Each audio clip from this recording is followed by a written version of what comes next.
भागवत महापुराणं तृतीय स्कन्धः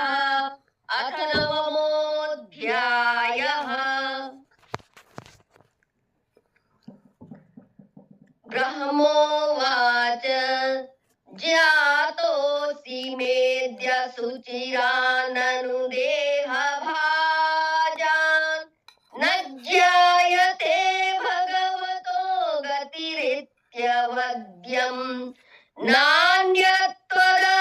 भगवन्नपि तन्न शुद्धम् माया गुणव्यतिकराद्य दुर्विभासि रूपं यते तदवबोधर सोदयेन शश्वन्निवृत्ततमसः सदनुग्रहाय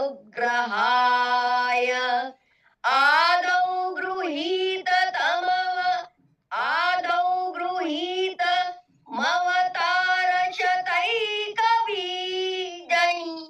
यन्नाभिपद्मभवनादहमाविरासम्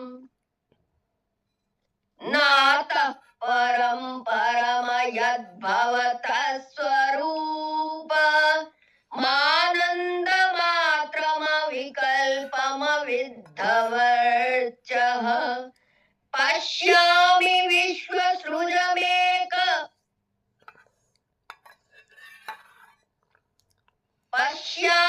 विश्वसृजमेकमविश्वमात्मन् भूतेन्द्रियात्मकमदस्त उपाश्रितोऽस्मि तद्वा इदं भुवनमङ्गलमङ्गलाय ध्याने स्मनोदर्शितन्त उपासकानां तस्मै नमो भगवते नुविधेम तुभ्यं यो नादृतो नरकभाग्भिरसत्प्रसङ्गैः ये तु त्वदीयचरणाम्बुजकोशगन्धं जघ्रन्ति कर्णविवरैः श्रुतिवातनीतं भक्त्या गृहीतचरणः परया च तेषां नापैषिनाथ हृदयाम्बुरुहात् स्वपुंसाम्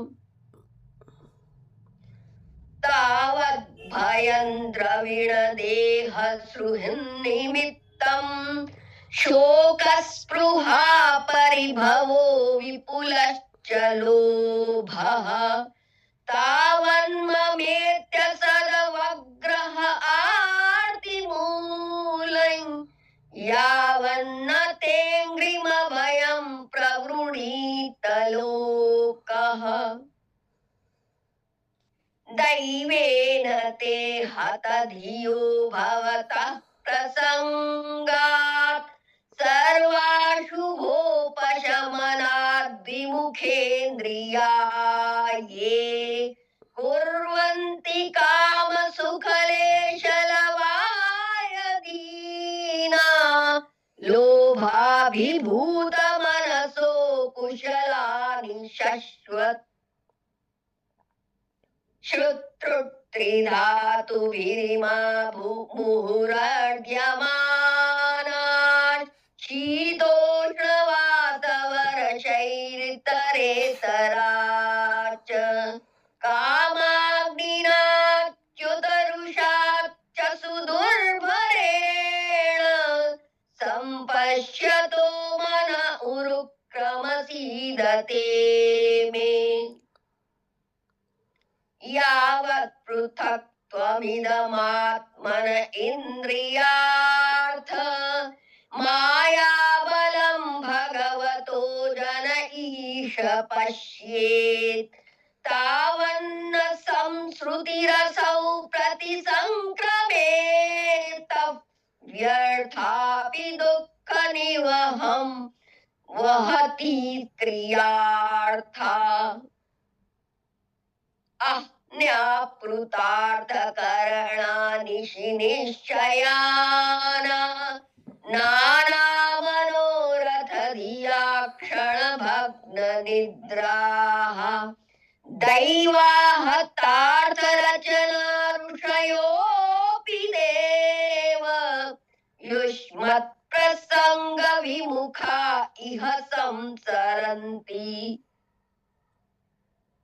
त्वं भावयोगपरिभावितरुः सरोज आस्येषु देक्षितपथो ननु नाथ पुंसाम् यद्यद्धियात उरुगाय विभावयन्ति तत्तद्वपुः प्रणयसे सदनुग्रहाय नाति प्रसीदति तथोपचितोपचारै राराधितः सुरगणैर्हृदि बद्धकामैः यः सर्वभूतदयया सदलभ्ययैको नाना जनेषु वहितः सुहृदन्तरात्मा पुंसामतो विविध कर्मभिरध्वराद्यैर्दानेन चोग्रतपसा व्रतचर्यया च आराधनं भगवतस्तव सत्क्रियार्थो धर्मोऽर्पितः कर्हि चिद्ध्रियते न यत्र शश्वत्स्वरूपमहसैव निपीतभेद मोहाय बोधधिषणाय नमः परस्मै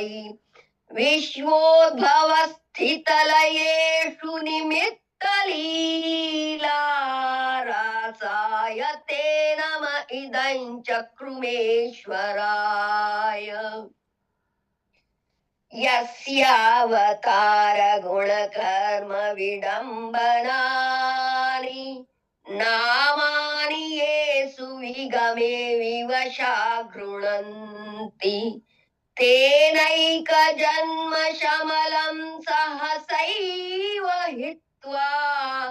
संयान्त्यपावृतमृतं तमजं प्रपद्ये यो वा अहं च गिरिशश्च विभुः स्वयं च स्थित्युद्भव प्रलय हेतव आत्ममूलम् भित्त्वा त्रिपादवृद्ध एक उरुप्ररोहस् तस्मै नमो भगवते भुवनद्रुमाय लोको विकर्म निरतः कुशले प्रमत्तः कर्मण्ययन्त्वदुदिते भवदर्चने स्वे यस्तावदस्य बलवानिह जीविताश्राम् सद्यश्चिनत्यनिमिषाय नमोऽस्तु तस्मै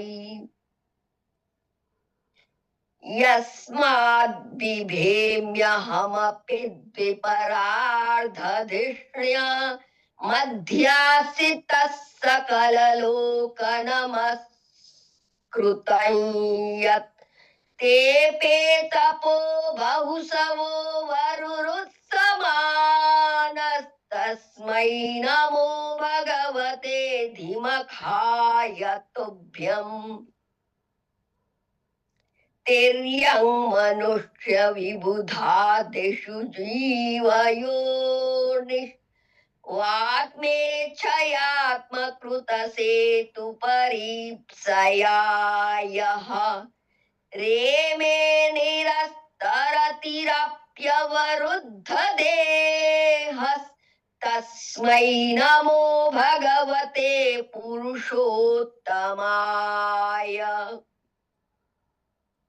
यो विद्ययानुपहतोऽपि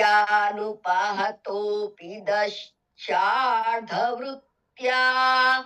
निद्रामुवाह जठरीकृतलोकयात्रः अन्तर्जले हि कशिपुः स्पृशन्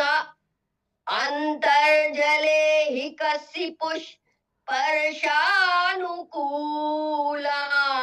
भीमो विमालिनि जनस्य सुखं विवृण्वन्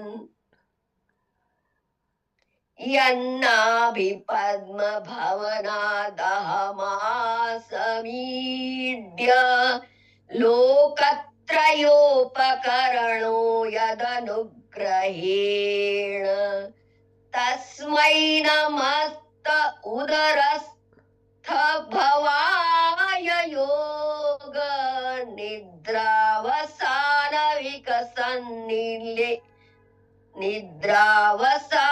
विकसन् नलिने क्षणाय सोऽयं समस्त जगतां सुहृदेक आत्मा सत्त्वेन यन्मृडयते भगवान् भगेन तेनैव मे दृशमनुस्पर्शात्यथाहं स्रक्ष्यामि पूर्ववदिदं प्रणतप्रियोऽसौ एष प्रपन्नवरदो रमयात्मशक्त्या यद्यत् करिष्यति गृहीतगुणावतारः तस्मिन् स्वविक्रममिदं सृजतोऽपि चेतो युञ्जीत कर्म शमलं च यथा विजह्याम् नाभिहृदादिहसतोऽम्भसि यस्य पुंसो विज्ञानशक्तिरहमासमनन्तशक्तेः रूपं विचित्रमिदमस्य विवृण्वतो मे मारीरिशिष्टनिगमस्य गिरां विसर्गः सोऽसावदभ्रकरुणो भगवान् विवृद्ध प्रेमस्मितेन नयनाम्बुरुहं विजृम्भन् उत्थाय विश्वविजयाच्च नो विषादम् माध्व्यागिरापनयतात् पुरुषः पुराणः मैत्रेय उवाच स्वसंभवन्निशाम्यैवन् तपो विद्यासमाधिभिः यावन्मनोवचस्तुत्वा विरराम सखिन्नवत् अथाभिप्रेत्तमन्वीक्ष्य ब्रह्मणो मधुसूदनः विषण्णचेतसन्तेन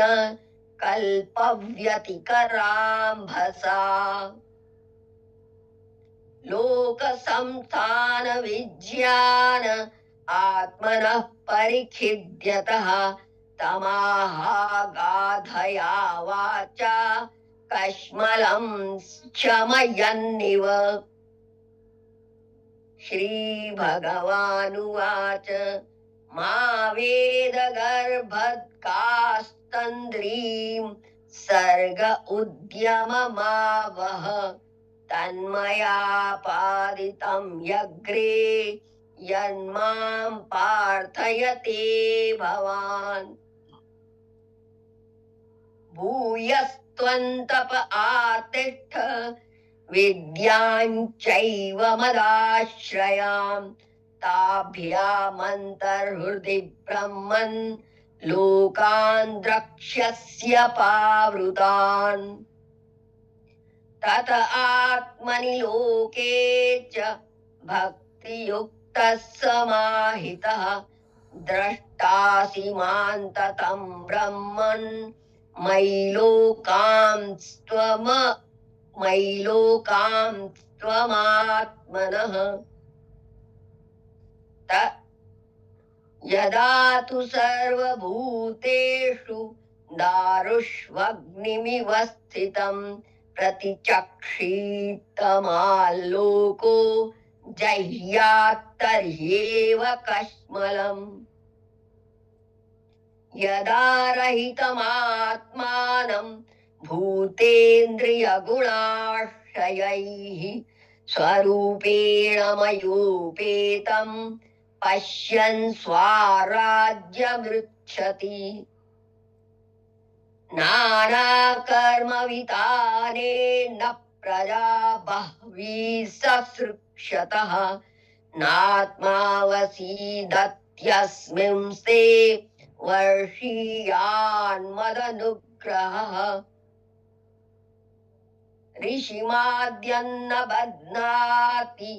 पापीयां स्वां रजो गुणः यन्मयो मयि निर्बद्धं प्रजाः संसृजतोऽपि ते ज्ञातोऽहं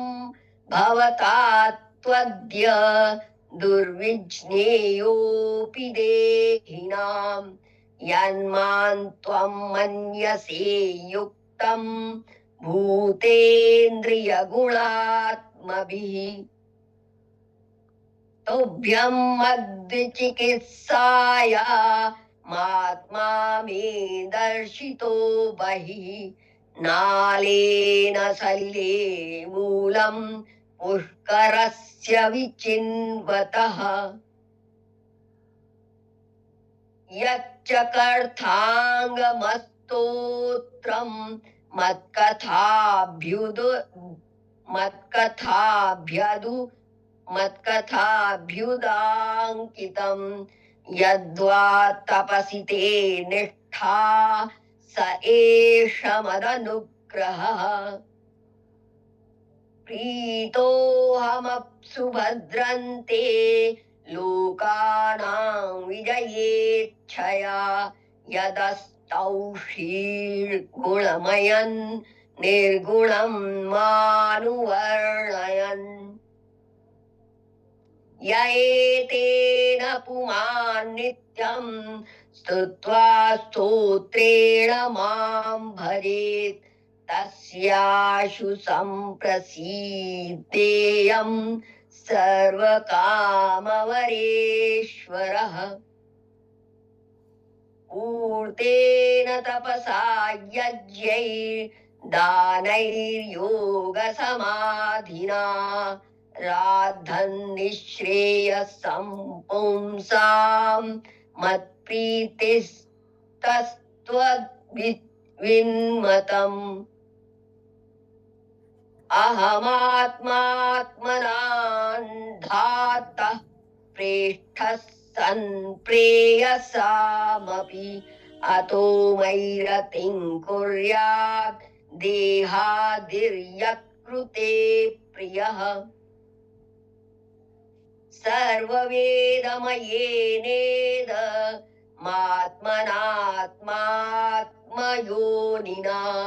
प्रजासृजयथा पूर्वं याश्च मय्यनुष्येरते मैत्रेय उवाच तस्मा एवं जगत्स्रष्टे प्रधानपुरुषेश्वरः व्यज्येदं स्वेन रूपेण कञ्जनाभस्तिरोधधे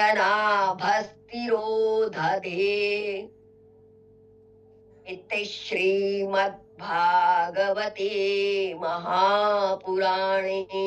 पारमहंस्यां संहितायां तृतीयस्कन्धे नवमोऽध्यायः।